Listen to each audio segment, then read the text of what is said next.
Bom dia. Bom dia, pessoal. Bom dia, Jane. Bom dia, Bruno. Bom dia, Maria da Paz. Feliz de ver vocês aqui. O Henrique Lemes. Oh. Alegria revê-los. Paulinha do Rio. Tudo bom, Paula?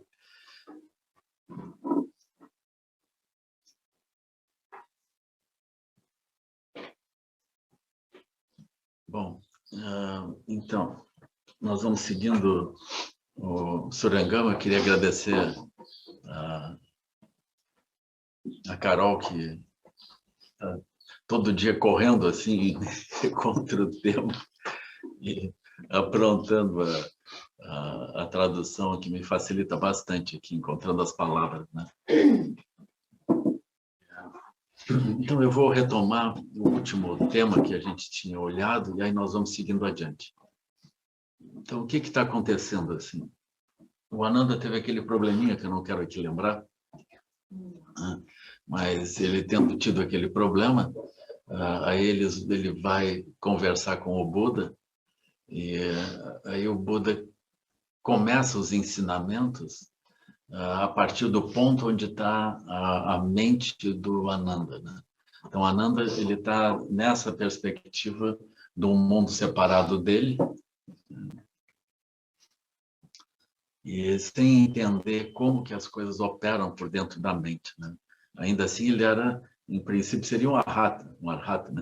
Assim, nós estamos com esse problema, assim, né? Mas, então, ele era um arhata, mas ele tinha algumas, ainda um arhata júnior, né? Não estou aqui para rir do Ananda, mas eu prefiro imaginar que tudo aquilo foi montado, assim, montado para o Buda poder dar um ensinamento. Eu prefiro entender assim. Então, a gente está com um ensinamento teatral, foi tudo montado, assim, tudo fake. Então, nessa conversa que o Ananda tem com o Buda então, começa desse ponto inicial, assim, né? Ou seja, a perspectiva usual do samsara, onde as pessoas elas não entendem de onde que vêm as emoções, onde que vêm as energias, onde que vêm os pensamentos e como que as coisas elas operam. E o Buda vai muito direto, então ele começa nesse ponto da como que a visão se dá, como que a mente opera e onde que está a mente, essa que vê. E na perspectiva convencional, na perspectiva grosseira, no início do caminho, nós sempre imaginamos que as coisas estão localizadas espacialmente. Então, se a mente opera, a mente tem que estar em algum lugar. Como que não? Então, quando a gente se dá conta disso, assim, ou seja, tudo que existe tem que estar em algum lugar, a gente está justamente dentro do samsara, né? Esse algum lugar é a visão espacial, o espaço temporal do conjunto das nossas marcas mentais, que surge como se fosse um mundo, assim, ele surge localizado. E, portanto, a mente ela deveria ter também um lugar, ela deveria estar localizada em algum lugar. Na nossa cultura, atualmente, a gente privilegia o cérebro, né? É muito curioso, assim, porque o cérebro ele é representado com uma massa encefálica, né? É muito curioso, assim, né? Aquela massa encefálica super inteligente, aquilo é tudo, assim, né? Eu acho aquilo muito, muito curioso, assim, né? Pela estreiteza disso, né? É assim, né? Mas tudo bem. Aqui nós estamos mais ou menos nesse momento, assim. Hoje todos nós sabemos que tudo está dentro da massa encefálica, né? Mais ou menos isso. Aí o Buda fica perguntando para Ananda, e aí, Ananda, aonde que está a mente? Aonde que está a consciência? Né? Aí o Ananda, ele imagina que está dentro do corpo, que está em diferentes lugares, aquilo vai indo. Né? Até que o Buda vai trazendo esses vários argumentos e o Ananda vai esgotando as possibilidades dele. Como diz o mestre João Juan, O Ananda tem sempre mais uma ideia, mais uma pergunta. Em vez dele efetivamente se render, fazer prostrações e dizer, eu não digo mais nenhuma besteira, abençoada. Você fala aí, eu escuto. Né? Em vez dele dizer isso, ele tem sempre mais uma teoria para propor para o Buda. Né? Tá certo que esse é um método didático que eles encontraram lá, né? Para fazer esse psicodrama, né? Que é um processo no qual a gente vai aprendendo, assim, as gerações seguintes vão se identificando com as várias imagens e assim nós vamos nos conectando também com esses ensinamentos. Né? Então, no meio disso, o papel do Ananda é sempre encontrar mais uma alternativa possível. E agora ele traz esse tema, ele diz, bom, então talvez a mente não tenha uma posição específica.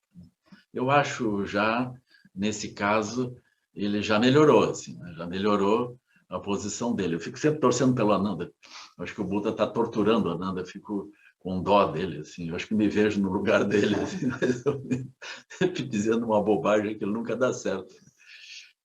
Assim, então, o Ananda agora diz que a mente não tem uma localização específica, mas tem um probleminha nessa visão do Ananda.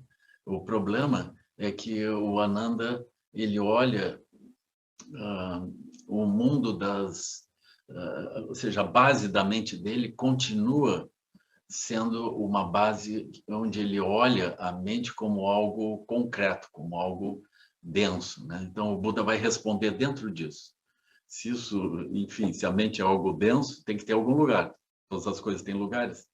Né? Então, o Buda começa a tocar nesse ponto crucial dessa densidade, dessa realidade, desse aspecto grosseiro ou não da própria mente ou da consciência. Então, Ananda disse ao Buda, honrado dos mundos, quando, junto com Maha Moggalliyana, Shobhuti, Purna, Maitreya,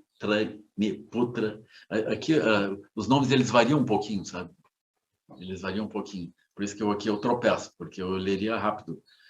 Mahamoggalana, Shobhuti, Purnamanitrupa, Shariputra e outros, né?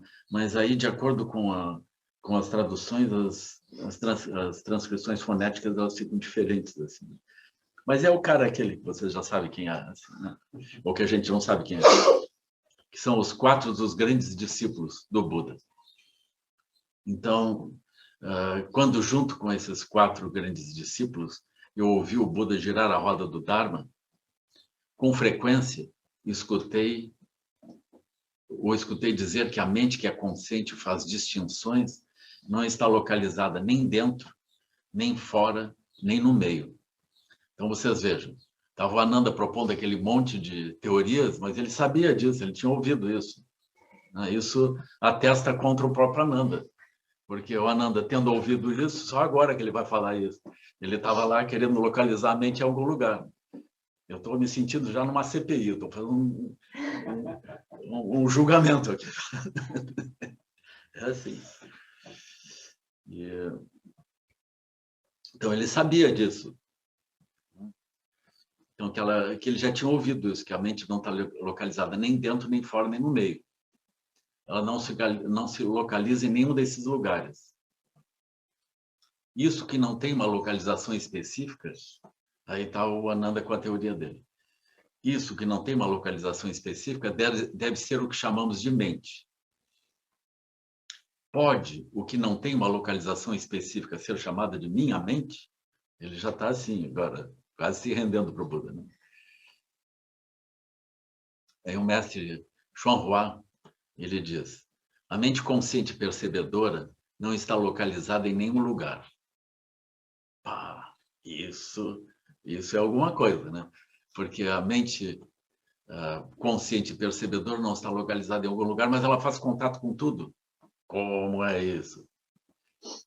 Então, como é que a gente faz contato, essa mente faz contato com as coisas, contato tangível, mas ela não está localizada em lugar nenhum. Isso vai dar confusão. Basicamente, a visão de Ananda aqui seria aceitável desde a perspectiva das pessoas comuns.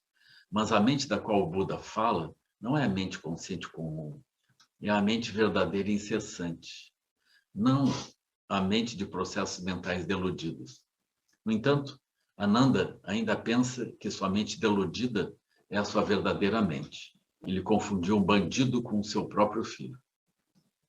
Então, esse é o comentário do mestre Xuanhua.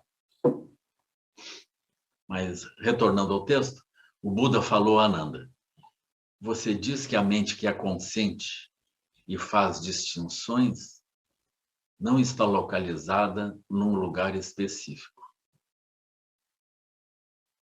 Entretanto, o ar, as terras, as águas e as criaturas que voam ou se movem neles ou sobre eles, de fato, todas as coisas existentes no mundo têm localizações específicas. Então, aqui, o Buda está retornando assim, pacientemente à noção de um mundo externo concreto. Né? O Buda que está dizendo, o ar, as terras, as águas, está tudo existindo. E as criaturas que voam, se movem neles ou sobre eles, tudo externo. De fato, todas as coisas existentes no mundo têm localizações específicas. Aí eu acho que Manjusri já dá uma tremida, mas para aí, abençoado, nós antes a gente pensava junto, assim, isso aí não é tudo vacuidade, isso não é tudo surgido de forma luminosa, e aí, como é que fica? O abençoado desistiu de ser budista? Então, aí ele segue. Assim, a mente que você supõe não ter localização específica, existe em algum lugar ou existe em lugar nenhum? Se não está localizada em nenhum lugar, então se trata de um absurdo, como uma tartaruga com pelos ou uma lebre com chifres. Esse é um exemplo tradicional, né? Porque, vamos dizer, enquanto os cientistas não inventam fazer uma aventura genética, assim, as tartarugas continuam sem pelos. E as lebres sem chifres. Então, encontrar pelo em tartaruga ou chifre em lebre é isso, é um sinônimo de inexistência. Como você pode falar de algo que não tem uma localização específica? Suponha, no entanto, que as coisas pudessem de fato existir sem uma localização definida. O que não existe não possui atributos. O que existe possui atributos. E o que quer que tenha atributos tem uma localização. Por conseguinte, como você pode afirmar que a mente não tem uma localização específica? Portanto, você deveria saber que, quando diz que a mente que sabe e é consciente não tem uma localização específica, você afirma o impossível. Eu já ia dizer, mas abençoado, foi você que falou isso, dos 4 bodhisattvas lá. Eu fora, eu estou lembrando aqui o que o abençoado falou. Como é que é isso? Nós estamos num tribunal, a coisa não está fácil. Então, Ananda levantou-se em meio à grande assembleia. Descobriu o seu ombro direito. Colocou seu joelho direito no chão. Juntou suas palmas respeitosamente e disse ao Buda: o Buda conferiu sua bondade amorosa a mim como seu primo mais jovem. Mas agora que ingressei na vida monástica, sigo dependendo da sua bondade. Como resultado, tudo que fiz foi adquirir conhecimento. E, assim, ainda não estou livre das flutuações de energia. Aquilo que está traduzido em inglês por outflows, pelo mestre Xuanhua. Então, aqui o mestre Xuanhua comenta: de acordo com os costumes da Índia, descobrir o ombro direito é um gesto de respeito, sobretudo na tradição budista. representa a purificação do karma do corpo. Juntar as palmas das mãos representa a purificação do karma da mente. E falar ao Buda representa a purificação do karma da fala. E aí Ananda segue. Visto que não fui capaz de resistir ao feitiço de Kapila, fui seduzido a uma casa de cortesãs. Tudo porque não soube como encontrar o âmbito da realidade verdadeira. Apenas espero que o honrado dos mundos, por piedade e grande bondade, instrua-nos no caminho de acalmar a mente. Guie aqueles que não têm confiança no Dharma e neutralize as tendências errôneas dos que não são civilizados.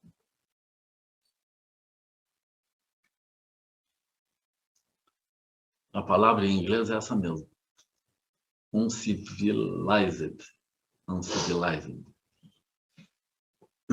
Após essas palavras, Ananda curvou-se ao chão e, junto da grande assembleia, preparou-se com ardente expectativa para escutar reverentemente o ensinamento.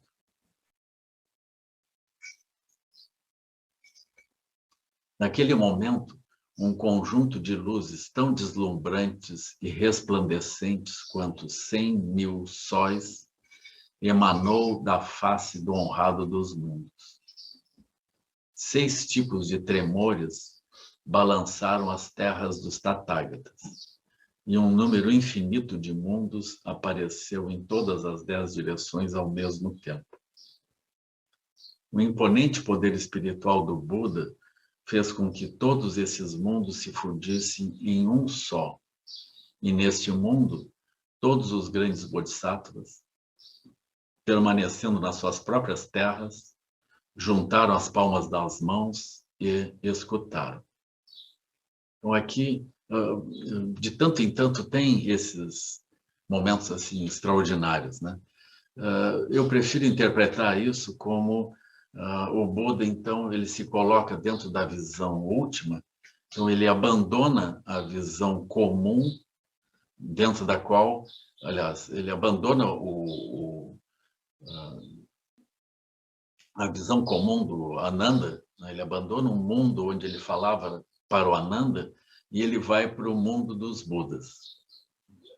No mundo dos Budas, se diz que o Sansara ele resplandece como 1000 sóis. Por quê? Porque todas as manifestações são manifestações luminosas das mentes, não só de quem vê, mas de todos os seres que são inseparáveis. A natureza búdica ela se manifesta luminosa em todas as direções, e além da noção de espaço e tempo. E os aspectos das bolhas, todas as bolhas tremem, porque nada fica intacto, não há realidades sólidas em nenhuma direção. Então, tudo treme. Os mundos infinitos, eles representam a quantidade de seres e seus mundos. Então, esses mundos, eles surgem e se fundem uns nos outros sem que os seres de um mundo consigam ver totalmente os seres dos outros mundos. Como nós não entendemos bem as aranhas, mas elas seguem junto conosco, como nós entendemos os escorpiões e as serpentes e os tucutucos aqui da região, mas eles seguem vivendo junto conosco, né?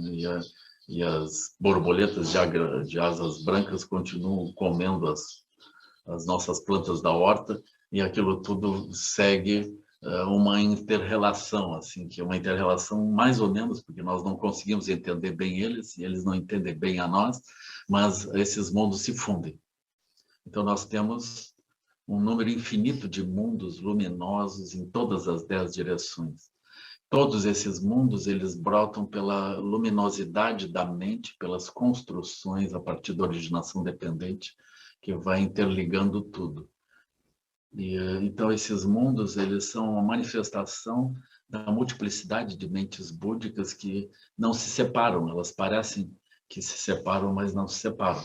Então, esse samsara, em todas as direções, ele representa a natureza primordial incessantemente operando. Então, tudo isso aparece.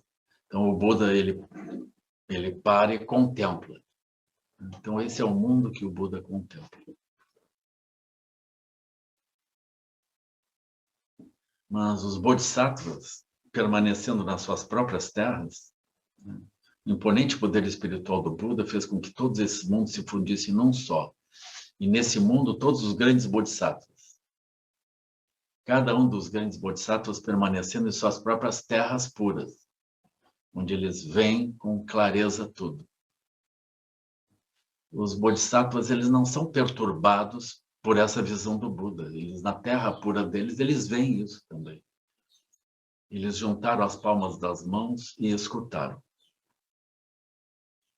O mestre Chuanhua, ele vai descrever de forma mais, num nível grosseiro, assim, né? Ele diz: terremotos aconteceram em seus 6 aspectos, em todos os bilhões de mundos onde havia Budas. Não apenas no nosso mundo Sarra, mas em todos os outros. 3 desses aspectos envolvem movimento: tremor, erupção e oscilação vertical. Tremor é o movimento da Terra durante um terremoto. Erupção se refere às agitações intermitentes que causam vazamento gradual de lava, como água saindo de uma fonte. A arfagem vertical se refere aos movimentos contínuos e violentos da Terra. Presentemente, nosso planeta está passando por mudanças decorrentes dos 6 aspectos dos terremotos. Os outros aspectos dos terremotos, como rachamento, estrondo e golpeamento, envolvem som. Quando há rachamento, partes inteiras da Terra se quebram em pedaços. A Terra se abre e frequentemente dilacera prédios inteiros nesse processo. Estrondo ocorre quando a Terra emite sons estranhos. Golpeamento acontece quando a Terra se abre e as 2 faces de uma fenda golpeiam-se uma contra a outra.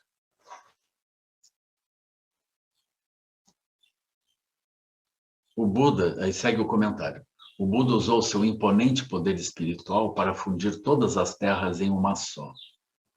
Atualmente, podemos aumentar bastante o tamanho de uma foto muito pequena e reduzir significativamente o tamanho de uma foto grande. Do mesmo modo, por meio do seu poder espiritual, o Buda aproximou lugares distantes e fundiu todas as miríades de terras por todo o universo em uma só, como se estivesse diminuindo uma fotografia.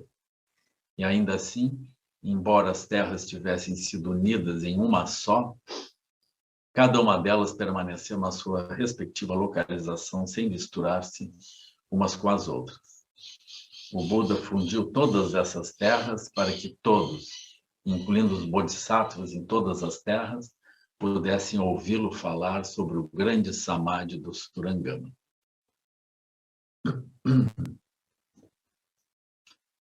Então, agora retomando o texto. O Buda disse a Ananda: desde o tempo sem princípio, devido às muitas distorções de suas mentes, todos os seres têm criado sementes de karma, que então crescem e amadurecem naturalmente como um cacho de frutos de uma árvore ruksha. Então, aqui é a descrição do samsara. Eu acho que, se a gente pegar um galho de árvore, que é nesse exemplo que o Buda está tomando, né, nós vamos encontrar justamente essa apresentação clara da originação dependente, né?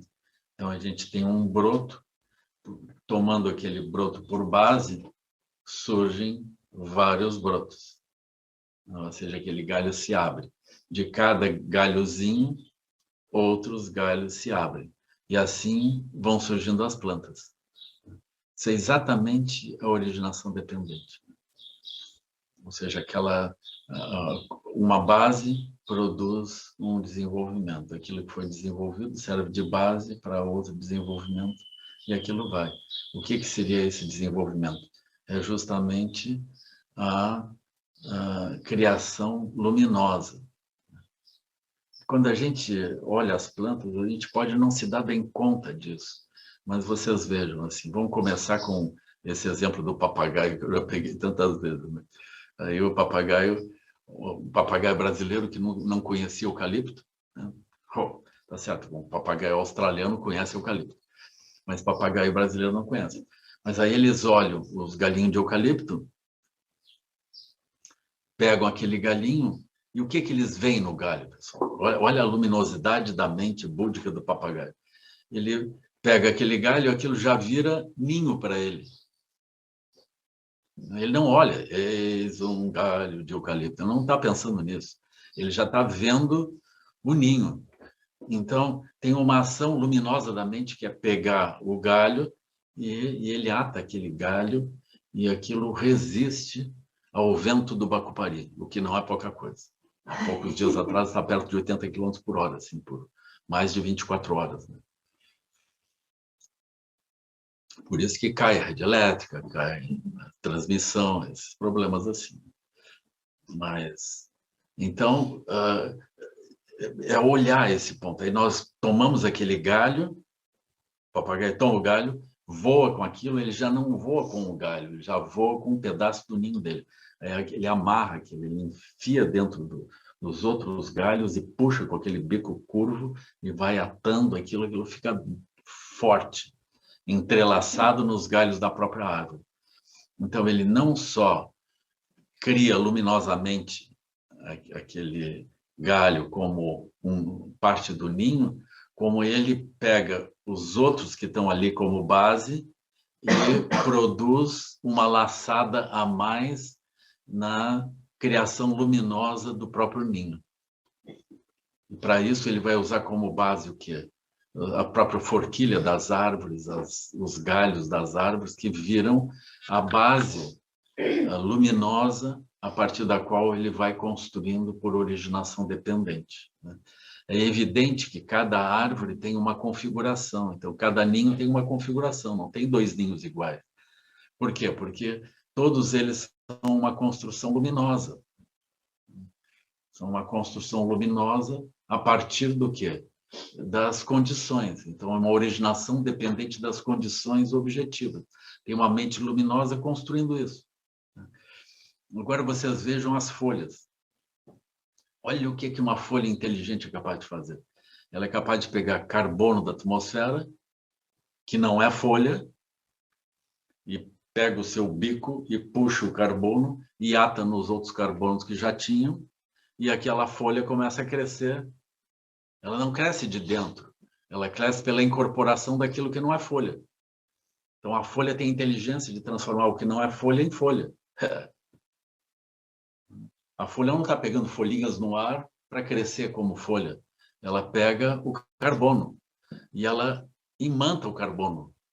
É o carbono e as outras substâncias que ela vai pegando também da seiva, ela vai atando aquilo tudo como se fosse um ninho, mas aquilo não é um ninho, aquilo é a estrutura da folha que ela faz crescer. É aquela estrutura inteligente, ela é capaz de pegar a luz do sol e criar amido. Ela é capaz de fazer coisas extraordinárias que ela não fazia. Então, esse processo é um processo inteligente. Né? É um processo onde... O que seria essa inteligência? Essa inteligência segue sendo a originação dependente. Então, agora, na dependência da estrutura da folha e da luz que vem, a energia é capturada e ela permite que esse processo todo vá crescendo. Mas a folha, ela agora está viva. E o carbono na atmosfera, a gente não considerava vivo, e nem a luz. Mas a inteligência da folha é capaz de transformar carbono e outras substâncias em folha, e é capaz de pegar a luz do sol, que não é folha, e tudo aquilo vai virando folha inteligente.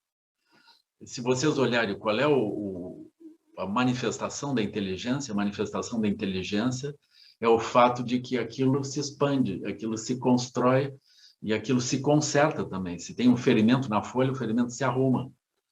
Tem uma inteligência operando ali. Então, essa inteligência luminosa é a própria natureza de Buda operando na folha, operando nas plantas, operando em todo lugar. Então, esse aspecto, ainda que ele seja luminoso, ele é kármico. Por quê? Porque a folha reproduz sempre os mesmos padrões. Tá certo que esses sempre os mesmos padrões não é bem assim, porque não há duas folhas iguais e as espécies elas vão mudando com o tempo também. Então tem uma mudança. Mas é exatamente como o karma, ou seja, nós temos um karma, nós vamos manifestando o karma. Como que a gente manifesta o karma? Justamente desse modo, ou seja, a gente pega as condições que estão presentes, como a gente vê, e a partir das tendências kármicas, nós construímos a partir daquilo, tomando aquilo por base, na dependência daquilo, nós damos uma origem independente, luminosa, para outras aparências. E essas aparências não quer dizer que outros seres vão reconhecer igual. Por exemplo, as formigas, quando cortam as folhas, eu duvido que elas estejam entendendo a folha na sua vida, no seu aspecto extraordinário. Mas elas são perfeitamente capazes de olhar para as folhas segundo o seu próprio mundo de formiga e entender como usar aquilo. E assim os mundos se interligam. Mas a mente da formiga e a mente da folha, elas são a mente luminosa, então elas têm uma unidade. Então o samsara inteiro tem uma unidade, mesmo que ele seja diferente, porque o samsara inteiro ele está baseado na originação dependente, na criação luminosa.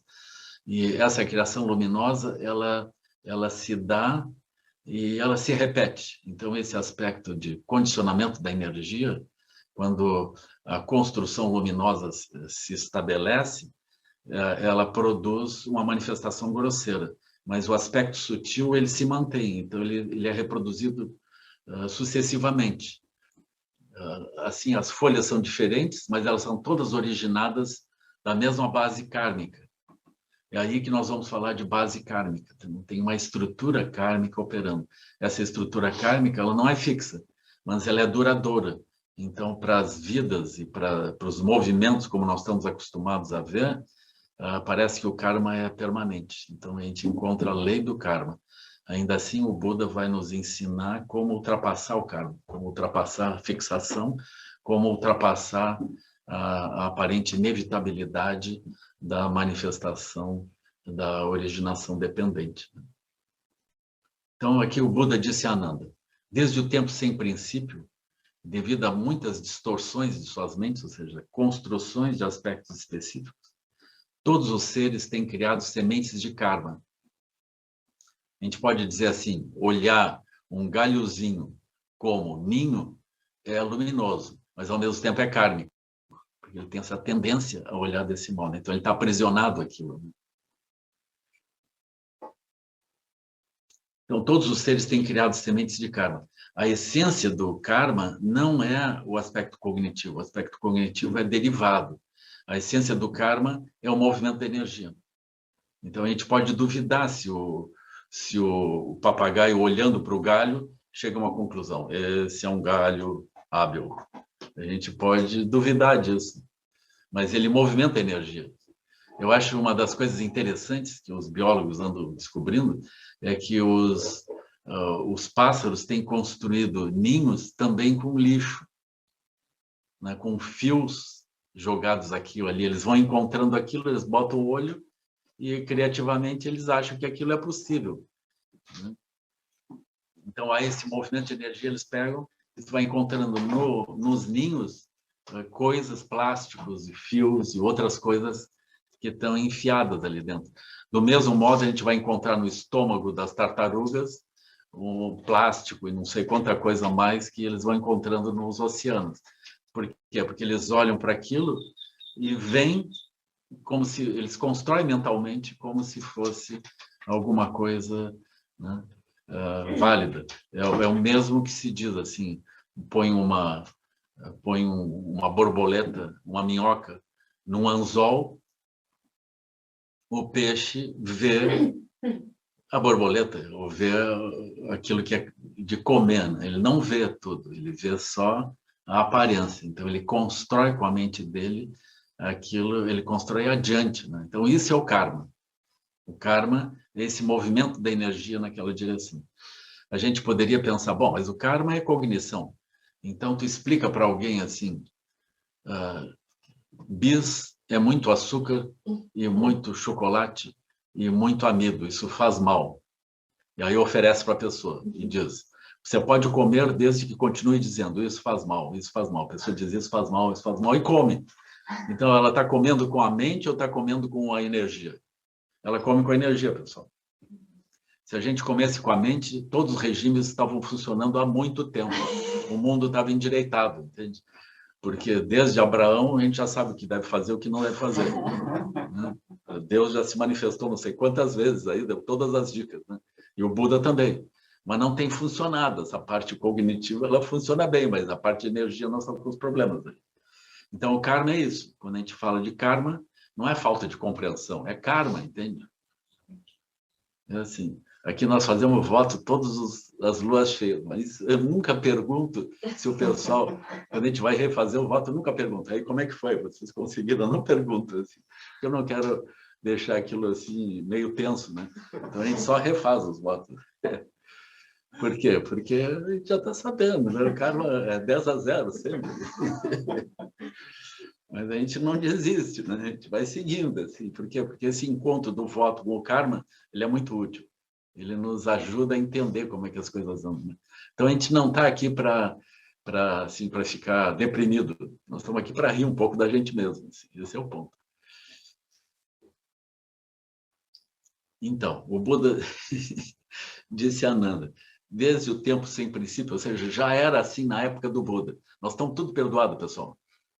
Vocês imaginem, se o Ananda está ali do lado do Buda e a coisa não funciona, não rola, que sangue é aquela? Essa aqui é a minha pergunta. Nós estamos salvos. A gente agora escreve assim, Ananda fez isso, então eu estou liberado.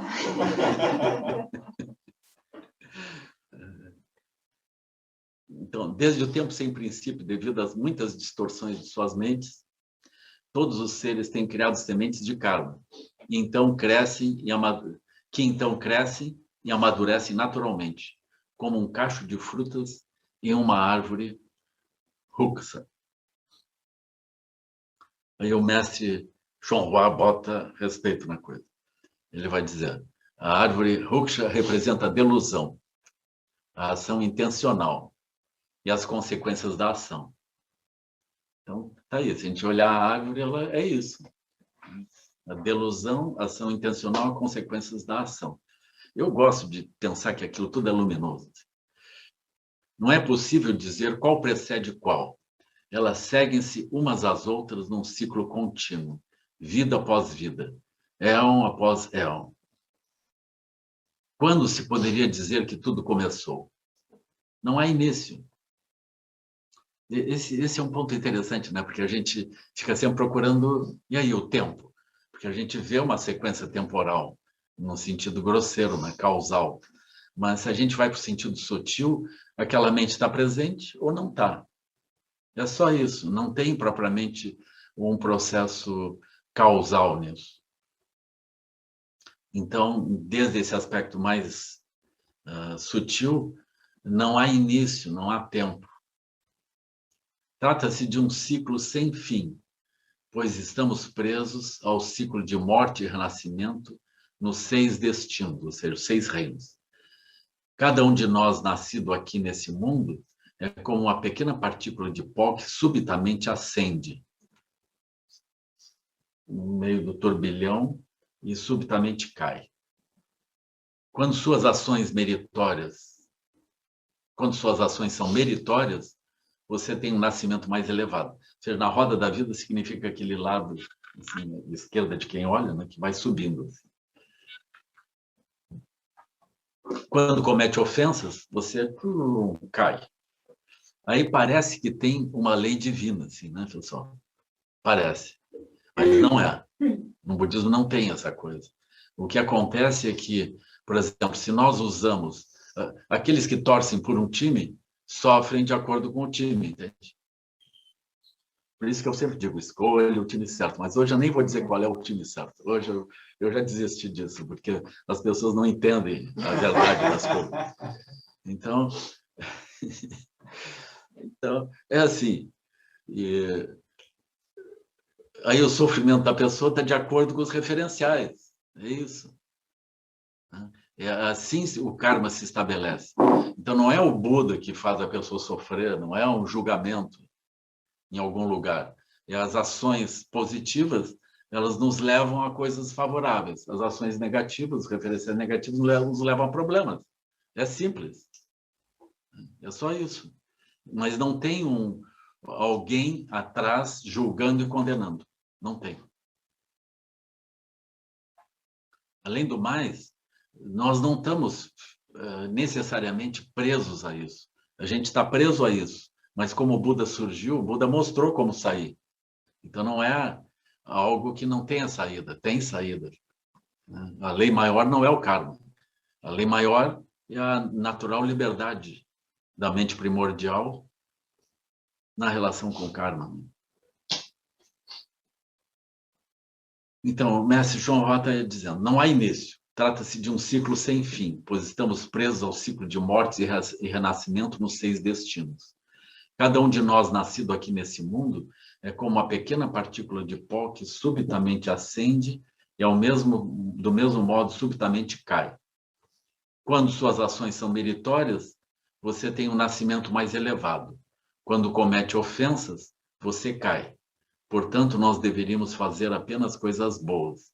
Não cometa ofensas, pois o mundo opera de acordo com o princípio de causa e efeito, o princípio do karma. As sementes do karma se desenvolvem por conta própria, trazendo-lhe as consequências adequadas ao que quer que tenha feito, para o bem ou para o mal. Então, aqui, a visão do karma, ela é a visão da prisão, né? Mas a visão da prisão, ela não é a visão última, ela é uma visão intermediária, né? Aí o mestre Chanhua, ele segue.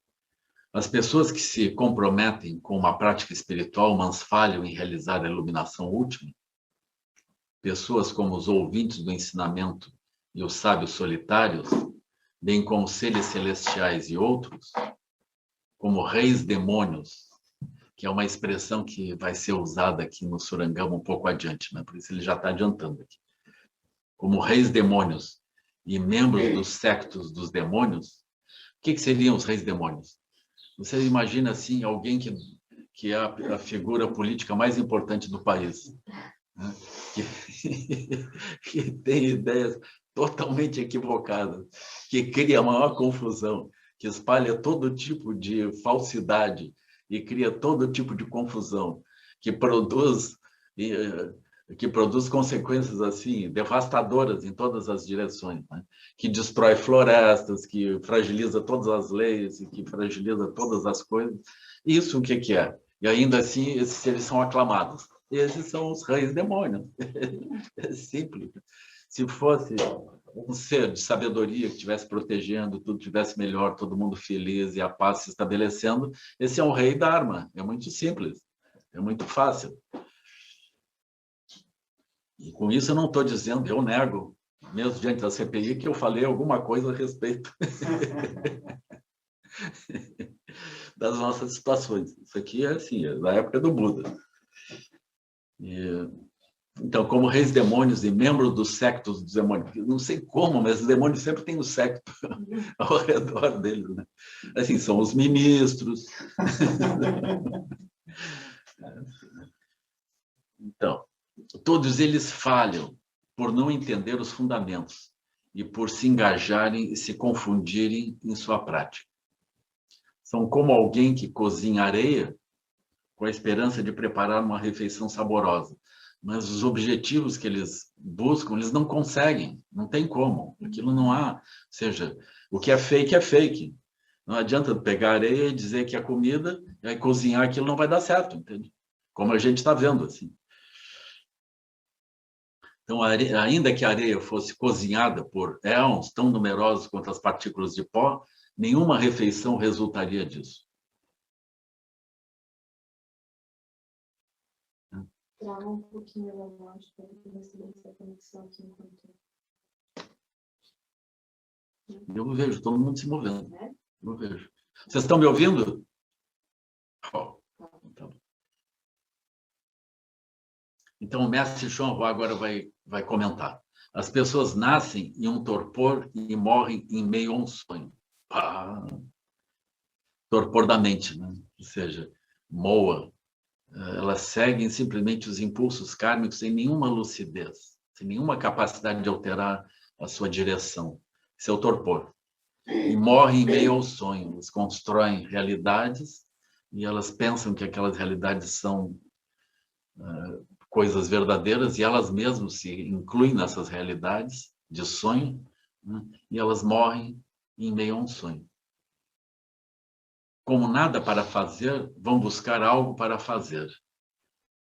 Então, elas olham e não têm um propósito. Então, elas criam propósitos. Elas falham em reconhecer a sua natureza pura e fundamental. E, em vez disso, entregam-se às construções, ou seja, ao pensamento deludido. Elas dividem experiências entre boas e ruins, certas e erradas. Mas na matriz do Tathagata não existem tais distinções. Na matriz do Tathagata, por vezes é traduzido como seio do Tathagata, Tathagata Garbha, né? Então, na matriz do Tathagata, em Tathagata Garbha, não existem tais distinções. Isso seria como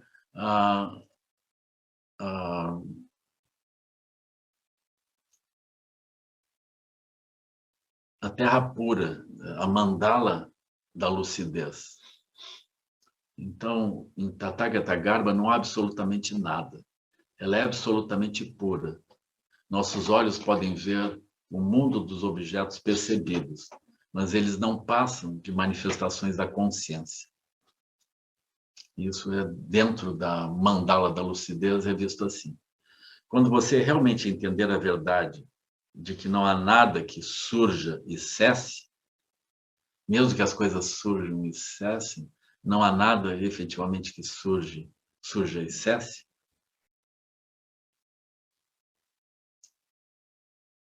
então entenderá basicamente que não há absolutamente nada, num sentido concreto, externo, grosseiro.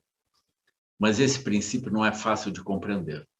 Precisamos buscar e entender seu sentido gradualmente, ou seja, através de um processo, de um caminho gradual, que é o que está acontecendo aqui no diálogo do Ananda com o Buda.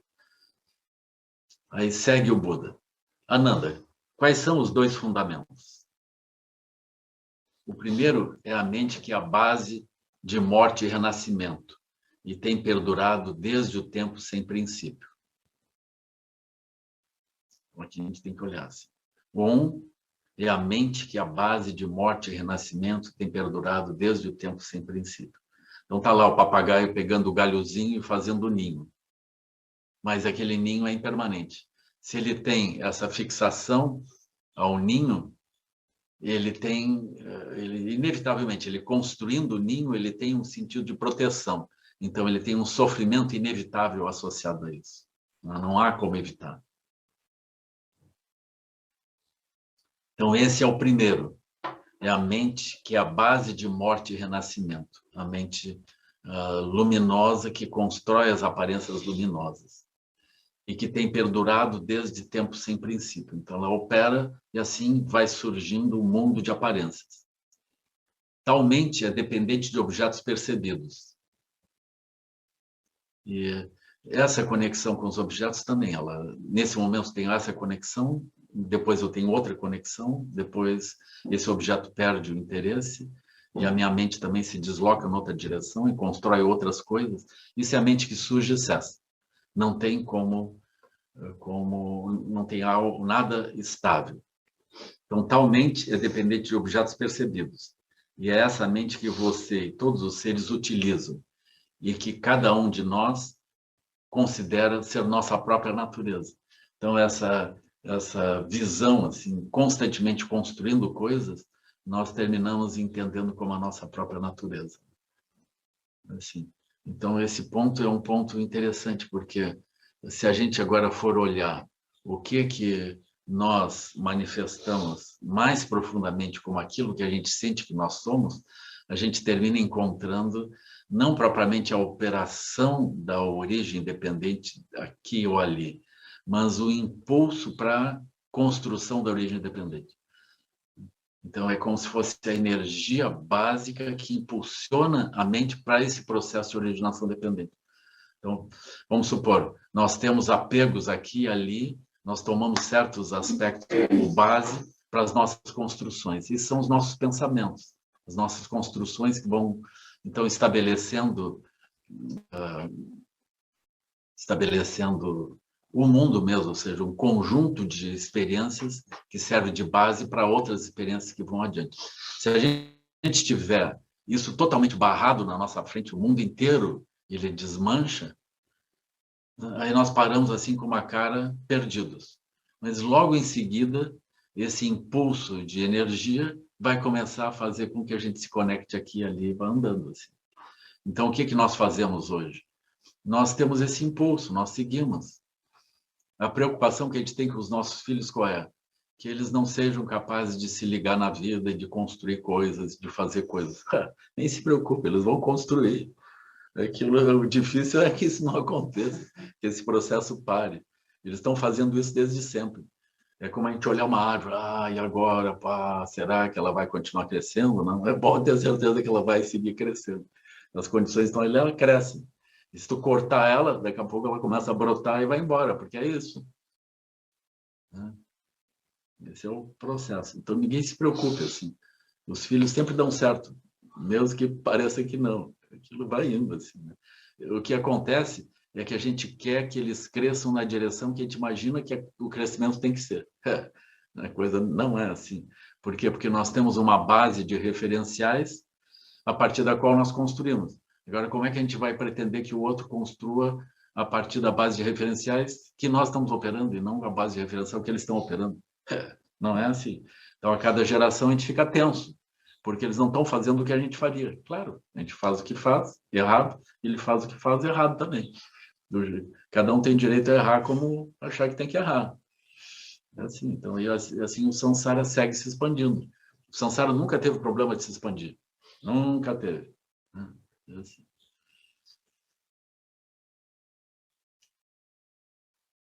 Então, o primeiro princípio é esse, pessoal. O princípio da confusão, da alegre confusão. E cada um bate no peito. Eu existo aqui. Cada um sente, não, mas eu tenho esse brilho que é capaz de sair construindo coisas. Com certeza. O segundo fundamento, aí o fundamento búdico, essa é a mente búdica. O segundo fundamento é o completo despertar. Esse é o Buda falando, né? O segundo fundamento é o completo despertar, que também não tem princípio. Ele é a essência original e pura do Nirvana. Então, por exemplo, se a gente parar total, nada desaparece. Então, além das construções constantes, se nós pararmos as construções constantes, ou se a gente olhar, bom, essas construções, esse impulso, ele está vindo da onde mesmo?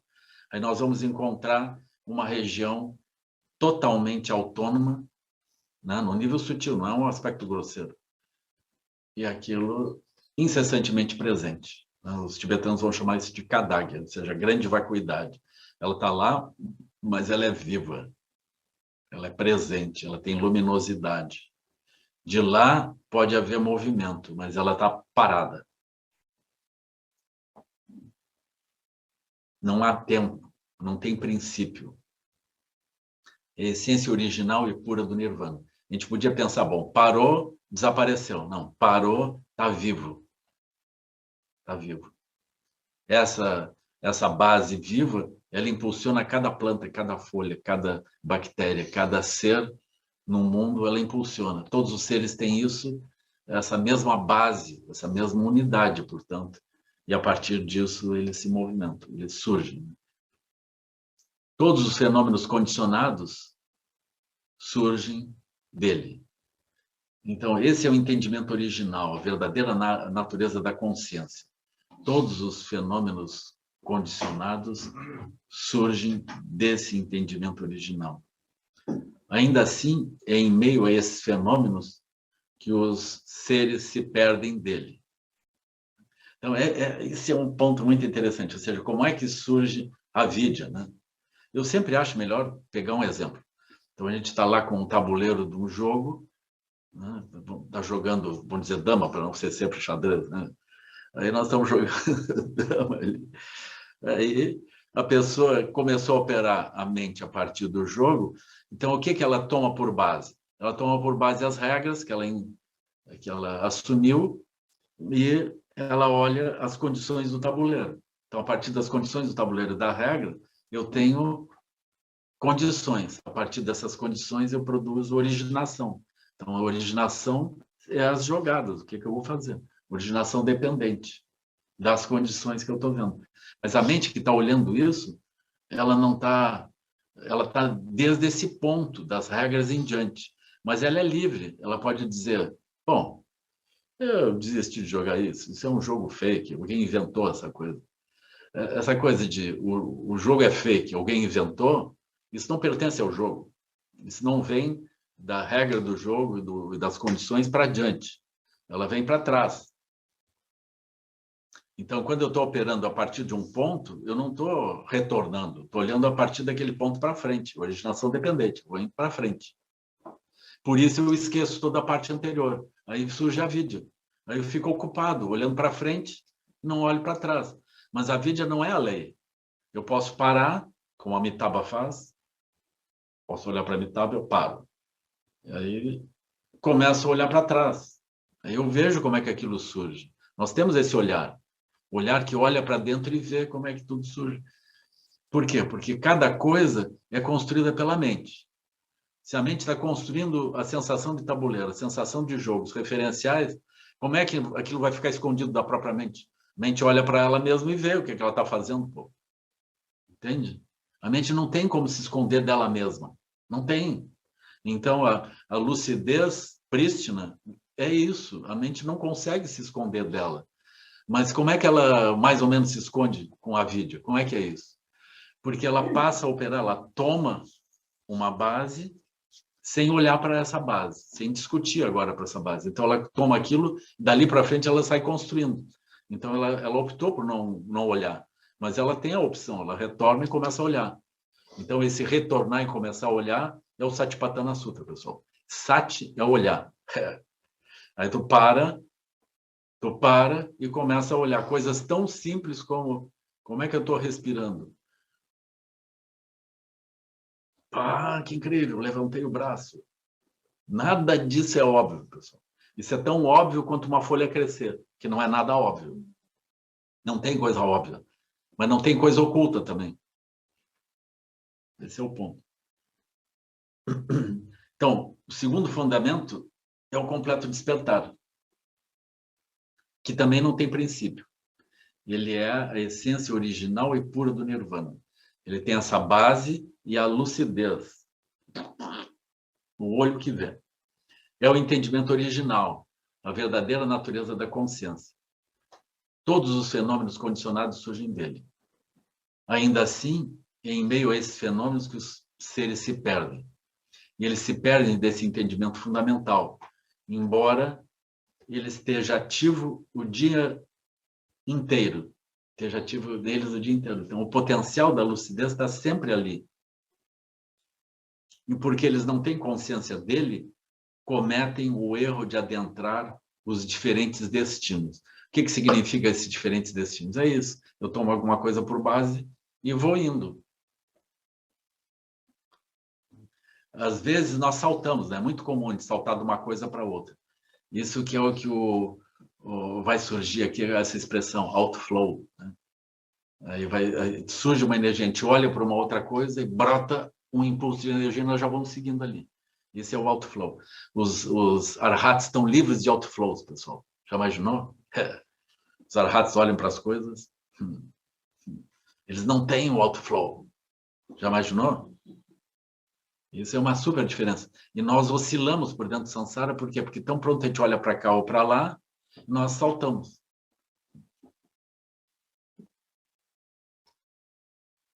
Aí segue o Buda. Ananda, uma vez que você deseja saber sobre o caminho de acalmar a mente e não quer mais estar submetido à morte e renascimento, morte e renascimento é uma categoria discursiva, né? Aí o outflow já é uma categoria no nível da energia, né? Morte e renascimento e outflow é a mesma coisa. Ciclos de outflows, de pulos de energia saltitando para cá para lá. Então, e não quero mais estar submetido à morte e renascimento, perguntarei novamente. Então, o Tathagata ergueu seu braço dourado e dobrou seus 5 dedos, cada um marcado com linhas na forma de uma roda. Se vocês quiserem saber se vocês são Buda, dê uma olhada aqui. Se aparecer uma roda do Dharma, assim, é isso. Eu olho aqui, eu concentro, não acontece, só tem uns riscos meio loucos, assim, em todas as direções. Isso é pura confusão. Mas eu acho que nesses tempos a iluminação é isso, são uns riscos assim.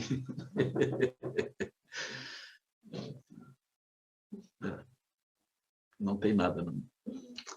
Então, e esse efeito também do braço dourado do Buda, eu não sei como é que ele conseguiu, né? Mas é assim, né? O corpo dele era dourado. O Ananda falou, vi. O Buda perguntou, o que você viu? Aí a coisa já vai complicando. Ananda disse, eu vi o Tathagata levantar o seu braço e dobrar os seus dedos em um punho que emana luz, deslumbrando minha mente e meus olhos.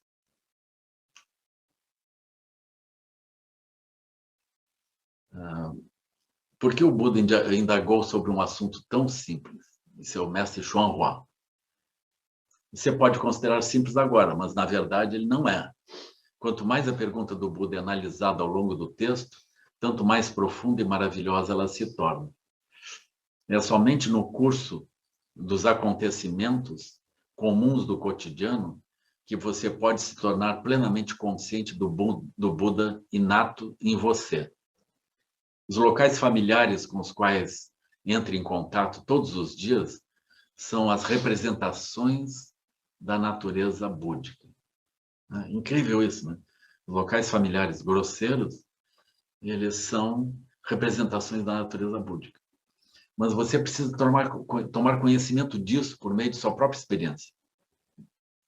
Do contrário, o que é errado lhe parece certo, e o que é certo lhe parece errado, e o que não está perdido parece perdido. Na verdade, você não perdeu sua natureza búdica, mas ela parece perdida para você. Desde tempos sem princípio, a raiz da morte e renascimento, que é a mente dependente dos fenômenos condicionados daqui, tem sido muito forte. Então, essa mente que cria através da originação dependente, ela tem sido muito forte. Se tal mente desaparecesse, você se tornaria consciente de sua natureza búdica em um instante. Tá certo. Então, essa é uma visão. Outra forma também que a gente pode dizer, que se a gente olhar profundamente como que as construções se dão, a gente também se torna consciente da natureza búdica luminosa num instante.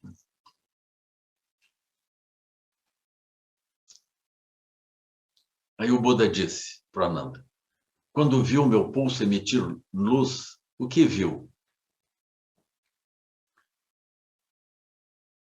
Ananda falou,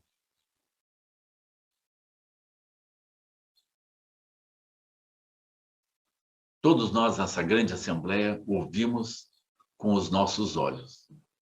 Aí começa o probleminha aqui. Né? Eu vejo com os olhos, eu vejo com o quê? Né? Buda disse a Ananda, você respondeu que o Tathagata dobrou seus dedos em um punho que emanou luz, deslumbrando sua mente e olhos. Seus olhos podem ver meu punho. Mas o que é que você assume ser sua mente que ficou deslumbrada com isso? Pronto. Ai, dá problema, a gente já está vendo aqui. Ananda respondeu. Ananda está mais esperto. O Tathagata estava agora há pouco me perguntando sobre a localização de minha mente. E a minha mente é o que tenho usado para determinar onde ela deve estar. Minha mente é isso, que tem a capacidade de fazer tais determinações. Ele está tentando enrolar o Buda. O Buda exclamou, Ananda, isso não é a sua mente. Eu desistia. Sobressaltado, Ananda levantou-se, juntou as mãos e disse ao Buda, se não é minha mente, o que é isso? Ele está ficando esperto, agora ele fica perguntando para o Buda, né? Está melhor. O Buda falou a Ananda, são meramente seus processos mentais que conferem atributos falsos e ilusórios ao mundo dos objetos percebidos. Então, ou seja, mente condicionada, né? São meramente seus processos mentais que conferem atributos, ou seja, criam conteúdos para as coisas. É como aqui a gente olha e diz, o templo. Em qualquer lugar que a gente olhe, nós damos sentidos específicos. Só que a gente dá aquele sentido, aquilo fica vivo. Então, se uma parede rachar, a gente vai e conserta. Aquilo ficou vivo. É como as folhas, como as coisas todas, né? Elas ganham vida.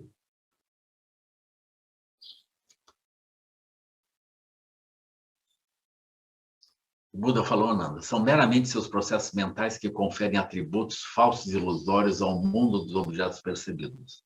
Tais processos o enganam em relação à sua verdadeira natureza e o têm levado, desde o tempo sem princípio e na sua vida presente, ao confundir um bandido com seu próprio filho. O que é isso? Ele sempre usa esse exemplo, porque a mente que nos engana seria o bandido. E o próprio filho é a natureza primordial. Né? A gente nunca consegue, quando a gente pensa que está encontrando o filho, está encontrando uma mente condicionada, ou seja, um bandido. Então, desde tempos sem princípio, tais processos enganaram na sua verdadeira natureza e o levaram a confundir o bandido com seu próprio filho, a perder o contato com sua própria mente original e incessante. E, desse modo, você está preso ao ciclo de morte e renascimento. Eu acho que nós estamos mais ou menos entendendo isso. Então, a gente deveria... Aí fica uma prática, né? Como que a gente pode reconhecer isso dentro da nossa vida? Ou seja, nós estamos operando alguma coisa estreita, como é que, quando a gente está na coisa estreita, a gente perdeu a coisa ampla? Como? Como é que é isso? E seria possível operar o aspecto estreito sem perder o aspecto amplo? Esse é o nosso desafio, né? Porque essa parte agora a gente já está mais ou menos entendendo, ou seja, a mente pode se estreitar de um jeito, se estreitar do outro jeito. Cada vez que a gente se estreita, surge a vídeo, ou seja, não vê mais nada, só vê aquilo. Mas seria possível a gente entender assim, a terra pura, ou seja, nós estamos no meio das coisas que têm sentidos limitados, mas nós sabemos disso, nós estamos com a mente ampla, então a gente não se perde mais. Seria possível isso? Eu acho que é um bom exercício a gente, no lugar estreito, se ver estreito e fazer essa passagem, sempre para uma passagem mais ampla, desde o lugar estreito. Treinar isso. Aí o Buda diz, desse modo você está preso ao ciclo de mortes e renascimentos, que é as transmigrações, ou seja, a gente vai indo, então vem as formigas, come todas as folhas, daqui a pouco tem mais folhas lá de novo. Está tudo crescendo. Ou seja, tem esse impulso de morte e renascimento. Aquilo morre, mas não morre para sempre. A gente segue produzindo novas tentativas sem fim. Ananda disse ao Buda, honrado dos mundos, sou o primo favorito do Buda. Ele se achava, né? Eu sou o primo favorito. Foi minha mente que amou o Buda e me levou a ingressar na vida monástica. Essa minha mente tem sido responsável não apenas por eu servir ao Tathagata, mas também por eu servir a todos os Budas e a todos os bons e sábios professores por essas terras tão numerosas como os grãos de areia do Rio Grande. Ele estava poderoso, assim. Foi sempre essa mente que mobilizou uma grande coragem para praticar todos os aspectos difíceis do Dharma. Então, ele é o praticante, ele se vê sendo essa mente que impulsiona e faz tudo isso. Agora você vai dizer que eu não existo, abençoado? Se algum dia eu viesse a difamar o Dharma e para sempre abandonar minhas boas raízes nele, essa minha mente seria a causa disso também. Se essa atividade de compreender não é a mente, então eu não tenho mente. E não sou diferente de um torrão de terra ou um pedaço de madeira, porque nada existe separado da consciência da minha mente e do seu conhecimento. Ele deu uma chegada no Buda. Por que o Tathagata diz que essa não é minha mente? Agora estou genuinamente alarmado e assustado. Nem eu, nem ninguém aqui nessa grande assembleia está livre da dúvida. Ele já está criando tumulto agora. Aglomeração, ele já quer fazer um movimento contra o Buda. Todos nós aqui, ninguém está livre da dúvida. Apenas espero que o Tathagata, com grande compaixão por nós, eu dou a última chance, instrua todos aqueles entre nós que ainda não despertaram. Essa parte de última chance fui eu que coloquei, né? Mas é óbvio, né? Ele está dando uma última chance para o Buda. Aí o mestre Xuanhua diz: Ananda disse que todo mundo estava ouvindo o seu diálogo com o Buda. Tinha dúvidas em relação ao que tinham escutado. Mas, na verdade, isso também foi uma dedução que Ananda fez com sua mente consciente. Ele não percebeu que os grandes bodhisattvas que estavam presentes já tinham entendido e estavam lá assim. Embora não tenham dito nada ainda. Assim, para Ananda e para todos na grande assembleia, o honrado dos mundos ofereceu instrução sobre como adquirir paciência com o estado de mente no qual não ocorrem objetos mentais. Aqui, adquirir paciência seria como... em inglês está assim, né? Paciência. Mas essa paciência seria ganhar estabilidade, ganhar a capacidade de mergulhar nisso sem impaciência para sair. De repousar dentro disso calmamente e realmente reconhecer, adquirir e ganhar o reconhecimento dessa condição. Né? Sobre o estado de mente na qual não ocorrem objetos mentais.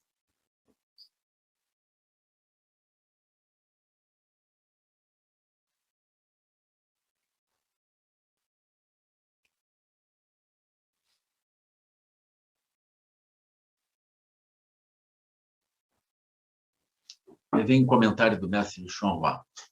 Ele diz: antes de entender, você pensa, oh, não, nada surge ou cessa.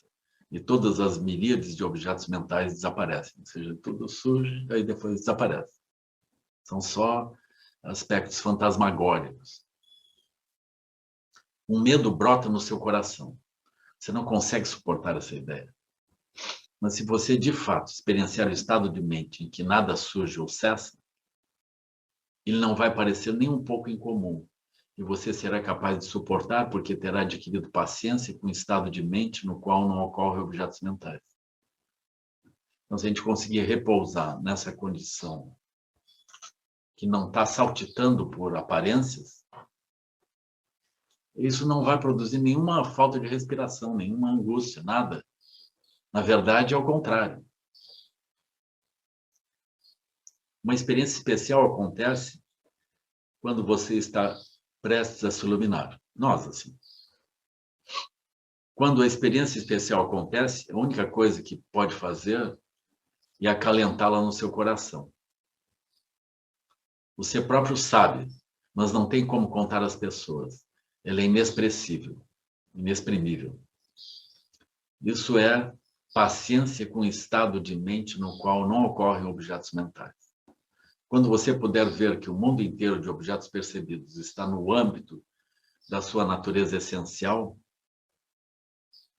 mundo inteiro de objetos percebidos. Claro, eles são manifestações luminosas, então ele está no âmbito da sua natureza essencial. Que os três reinos da existência são criados unicamente da mente. Quando puder perceber que o mundo inteiro de objetos percebidos é apenas a mente, que a miríade de fenômenos, isso é o que a namorada está sempre dizendo, né? Ela dizendo, isso você está falando porque isso é sua mente, eu não vejo nada assim, isso não é assim. Então, eu acho que todo mundo tinha que ter um namorado, namorada, porque é um mestre que a gente tem do lado, assim, que está dando sempre a real. A gente está explicando, a gente está descrevendo uma coisa, o outro, não, mas não é isso. A gente, como não é isso? É. Então, fica mais fácil da gente perceber, né, Fernando? A Eliane está aí dando sempre a real, assim. Então, isso é um mestre, assim, que não abandona, que está do lado, pá, dando a real sempre. Então,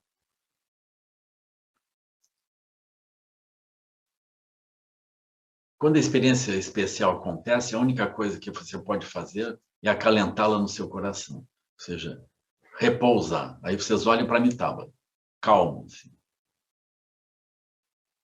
Esse é o ensinamento de Amitabha. Não tem nenhuma palavra. É só ficar calmo, pessoal.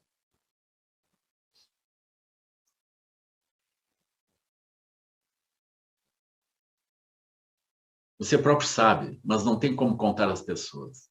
É inexpressível, inexprimível. Isso é paciência com o estado de mente no qual não ocorrem objetos mentais. Quando você puder ver que o mundo inteiro dos objetos percebidos está no âmbito da sua natureza essencial, que os três reinos da existência são criados unicamente da mente, quando puder perceber que o mundo inteiro dos objetos percebidos é apenas a mente, que a miríade de fenômenos são apenas a consciência, então os objetos mentais não mais surgirão ou cessarão. Não tem mais essa sensação de objetos mentais que surgem em excesso. Do assento do leão, viu, Fernando? Ó, tá vendo? Ó, assento do leão. Ele estendeu o braço. Tu precisa botar um assento aí. Aí tu estende o braço. Do assento do leão, ele estendeu o braço e circulou sua mão sobre a coroa da cabeça de Ananda, dizendo: o Tathagata com frequência explicou que todos os fenômenos que surgem não são nada mais do que manifestações da mente.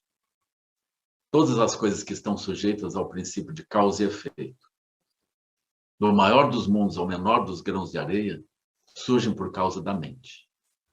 Se examinarmos a natureza fundamental de cada coisa no mundo, Ananda, incluindo as mais finas hastes de grama, veremos que todas elas são providas de realidade.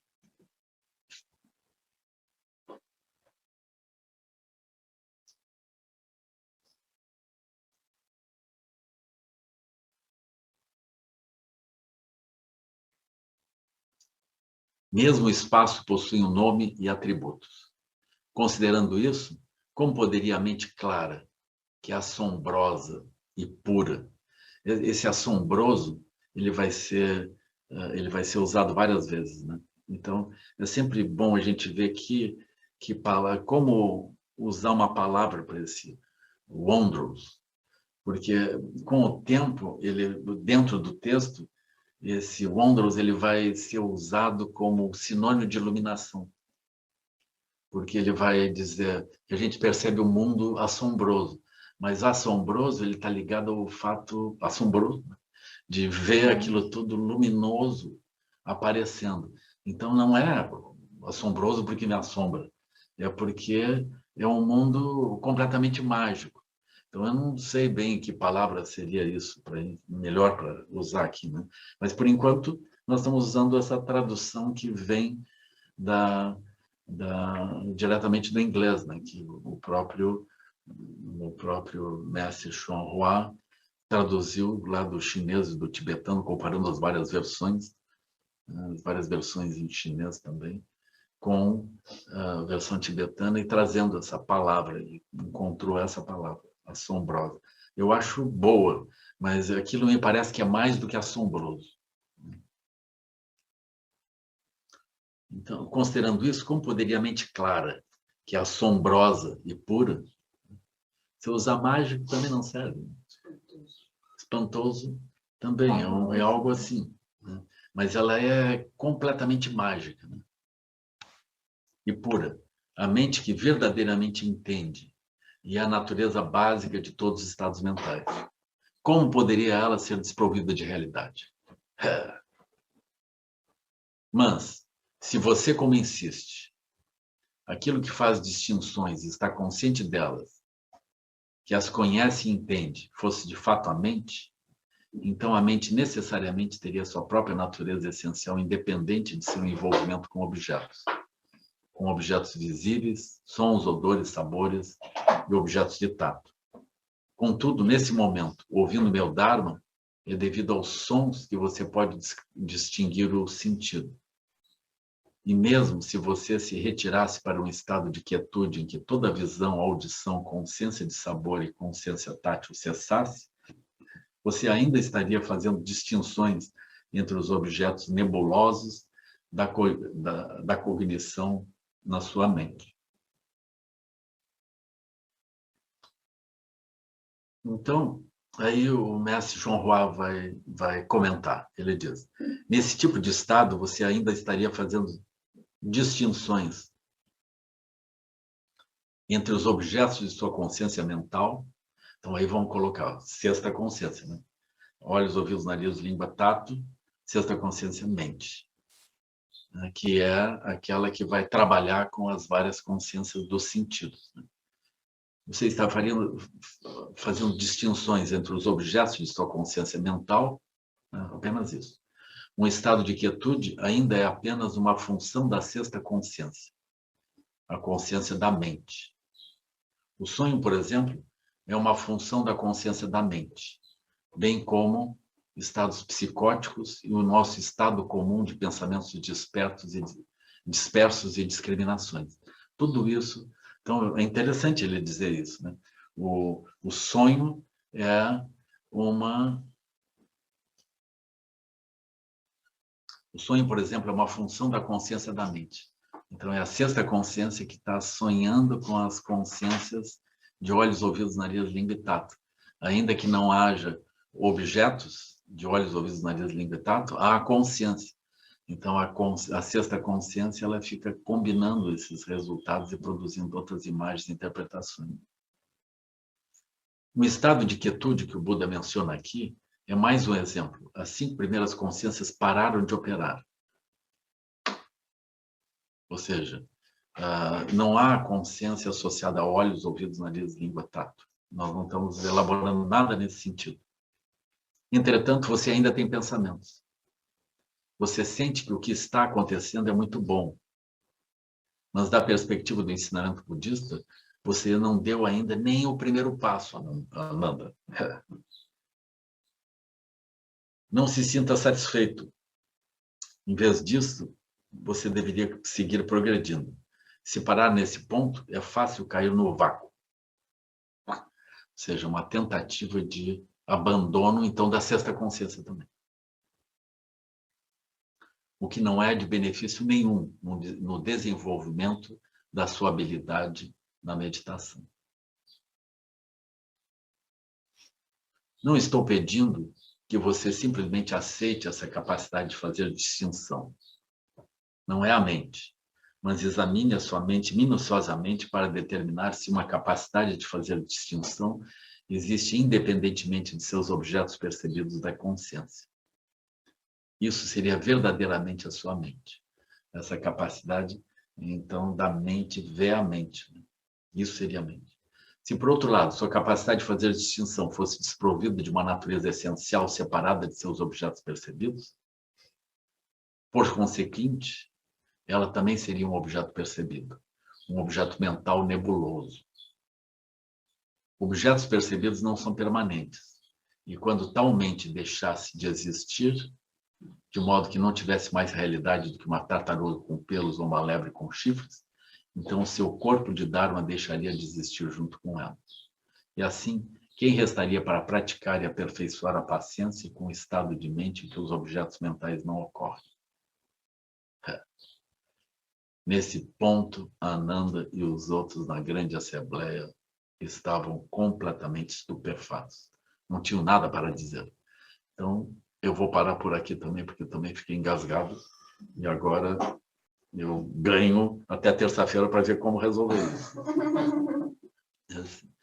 Então, nós vamos parar nesse ponto. E nós temos uns minutos, então eu acho que algumas perguntas podem vir.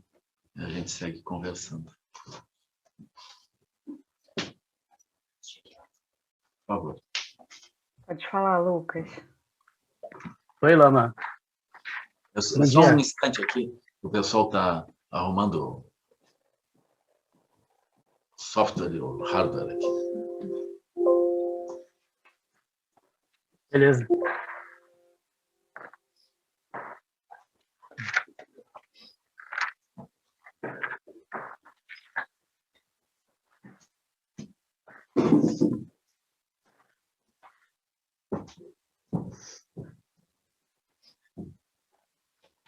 O que, pessoal?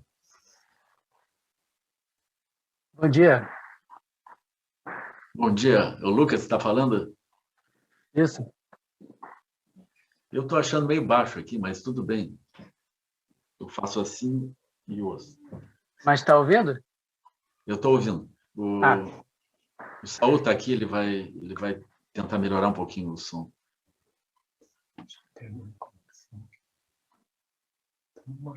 No máximo. Então, aqui não tem como aumentar, não tem. Acho que tem um volume. Tem, eu acho, né? Mas tudo bem, isso não é problema. Eu consigo ouvir. Tem um botãozinho aqui que aumenta aqui, direto.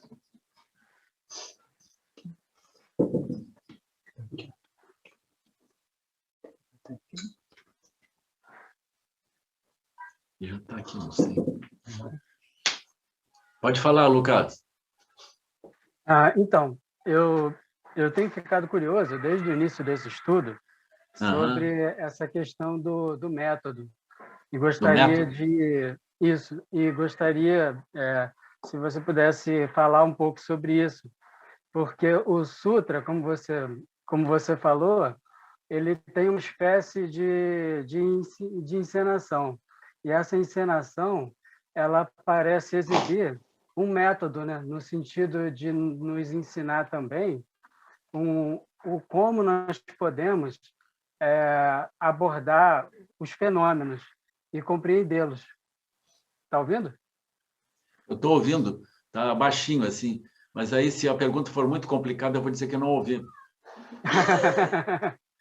Entendi. Então, esse método parece sempre incluir uma argumentação, a contemplação do que é argumentado e a experiência, né? Então, quer dizer, o Ananda traz algo e o Buda contempla aquilo, traz o que o argumento do Ananda, à luz de uma experiência, e a partir desse processo chega-se a algum tipo de verdade, né? Ainda que provisória. Quer dizer, então existe diálogo, existe experiência, existe contemplação da experiência. Eu gostaria de saber se esse método não pode ser estudado ou contemplado como algo parecido com o que nós fazemos nas práticas, nos estudos, por exemplo, quando estudamos e contemplamos e repousamos na experiência. Eu vejo uma semelhança nisso. Um exemplo. Eu vejo uma semelhança, mas eu descreveria esse método como um método no qual o Buda convida o Ananda a descrever a própria experiência dele. O Buda está ali fazendo esse tipo de desafio para o Ananda. Então, ele começa justamente perguntando para o Ananda como que ele está vendo, como que ele está funcionando, né? E, a partir disso, é que ele dá sequência ao diálogo. E ele vai ajudando o Ananda a ver as limitações de como que ele percebe as coisas e vai desafiando ele para ver adiante. Então, eu vejo isso, assim, que é um método de contemplação direta do próprio processo de operação da mente. Então, o Ananda fica sendo instigado a olhar o seu próprio processo, né? Então, eu diria que o Buda tenta fazer com que o Ananda desenvolva sati. Ele não traz uma teoria, o Buda ele não está trazendo uma teoria, ele está instigando o Ananda para contemplar a sua própria operação. Assim. Então, quando nós estudamos, eu acho que tem uma certa semelhança, porque nós, de algum modo, somos instigados a olhar também exemplos e outras experiências, assim, né? Mas o Buda ele não começa explicando alguma coisa e pedindo para o Ananda para ele contemplar e ver como é que é isso ou aquilo. Ele não faz isso. Ele vai direto no Ananda e pergunta para a experiência do próprio Ananda, olhando as suas próprias coisas, assim, a própria experiência dele, sem nenhuma teoria no início, assim, né? Tá certo que, mesmo que o Buda tenha falado algumas coisas, ele não está com uma teoria por enquanto. Ele está só instigando o Ananda a contemplar, e aí o Ananda responde, mas ele não responde direito. Ele responde por memória, ele responde por raciocínio. O Buda não consegue que ele olhe mesmo o que está acontecendo. O Buda fica acessando, o Ananda fica acessando outros conteúdos e fica propondo ideias. Ele, na verdade, ele não contempla, ele fica querendo acertar a questão, ele fica chutando a resposta. É um pouco assim. E o Buda não está pedindo uma resposta. O Buda quer que o Ananda aprenda a olhar, porque o Buda já diagnosticou o Ananda. O Ananda é um fazedor de fake news. Ele fica sempre inventando alguma coisa, propondo ideias e propondo ideias. Ele não chega a olhar, ele não tem essa liberdade para olhar. Assim. O Buda descobriu que esse é o problema do Ananda. Obrigado, Lucas. Obrigado, Lama. Oi, Lama. Estão me ouvindo, Lama? E agora ele está mudo.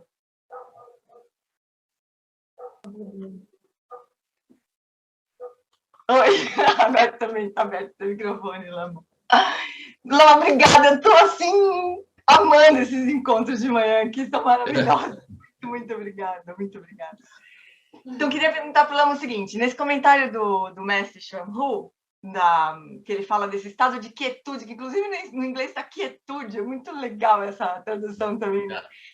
Ele está falando de shamatha, Lama, de algum grau de quietude de shamatha, da mente comum, assim, como se fosse só... Parece que o Buda está querendo apontar a natureza da mente para Ananda, né, apontando só para a cognoscência, mas aqui parece que ele está falando de um estado de quietude da mente comum, assim, né, que ainda não saiu, ainda não acessou a natureza da mente, né? Ele está nesse estado meio construído. É isso que o mestre Shamhu está falando? Eu não tinha pensado nisso, mas como tu descreve assim, eu acho que é. Não parece? Que é mesmo, chama. Porque ele fala assim, nesse estado de quietude, ainda é uma função da consciência mental, né? A consciência eu acho mental. que está certo. Está certo. Mas aí o mestre Shamhu fala, não, mas olha, vê o que está... Aí parece que na sequência o Buda vai apontando, ele está fazendo pointing out instruction para o Ananda toda hora, né? E o Ananda está querendo argumentar cognitivamente ali, né? Eu acho que é uma boa visão essa. Tá bom, pessoal? Nós vamos fazer a dedicação agora. Alegria ter reencontrado vocês. A Cláudia está aí também, Cláudia Teixeira. Alegria. Que os méritos desse encontro se expandam e toquem a todos. Que o Mestre Universal da Paz e da Compaixão, Sua Santidade o Dalai Lama, juntamente com todos os mestres de todas as tradições que veiculam essa mensagem, tenham longa vida. Que todos estejam a salvo de gerar pensamentos negativos, o obstáculo mais destrutivo. Que esses pensamentos nunca surjam em nossa mente e que todos os seres também estejam livres de pensamentos negativos. Ao longo de minhas muitas vidas e até este momento, todas as virtudes que tenho alcançado, inclusive os méritos gerados por esta prática e todas as que vier a conseguir, ofereço para o bem-estar dos seres sencientes. Possam a doença, a guerra, a fome e sofrimento diminuir para todos os seres, enquanto sua sabedoria e compaixão aumentam o Mestre em vidas futuras. Possa eu claramente perceber todas as experiências substanciais quanto tecido do sonho durante a noite e imediatamente despertar para perceber a manifestação de sabedoria pura no surgir de cada fenômeno.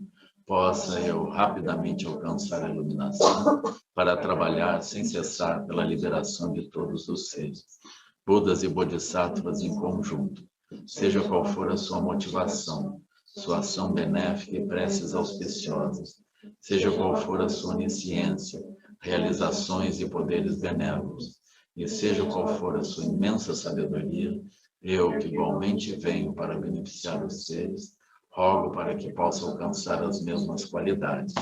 Neste exato momento, possam nem mesmo os nomes doença, fome, guerra e sofrimento ser ouvidos pelas pessoas e nações da Terra, mas possam sim sua conduta moral, mérito, riqueza e prosperidade crescer, e possam a suprema bem-aventurança e bem-estar sempre surgir para eles.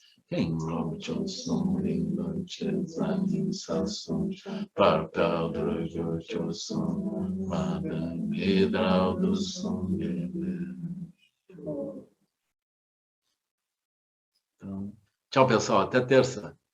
Aí vamos pensar aí como que nós vamos resolver esse problema da Ananda. Tchau, então.